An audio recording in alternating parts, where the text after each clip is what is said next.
Հայրիկս ինժեներ էր, ինչպես եւ մայրիկս, իրանք ծանոթացել էին Պոլիտեխնիկ ինստիտուտում, որի ավարտելուց հետո միանգամից պսակվել էին եւ դրանից հետո ես էի ծնվել, ես ծնվել եմ փաստորեն Մարգարյան հիվանդանոցում, ոնց որ եւ կինս, երեխաներս, հա, բայց ապրում ենք Ամիրյան փողոցում, Ամիրյան 5 հասցեով, այդ առաջ ժամանակին ձիետ ճաշարան կար, հենց դրա վերևն ենք ապրում, այդ հայաթը կոչվում էր Չարխի հայաթ, շատ բան ինքը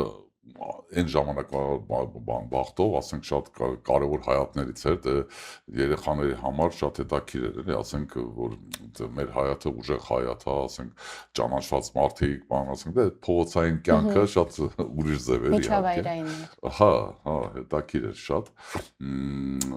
Հետո 75 թվականին մենք բնակարան ստացանք Բաղրամյան փողոցի վրա, այդ Կաթնատան հայտնի շենքը 16-րդ վաղտվա ժամանակով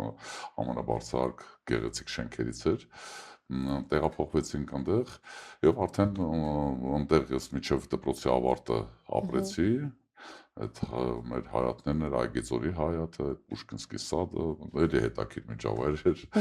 տարբերվում էր շատ իհարկե Չարխի միջավայրից,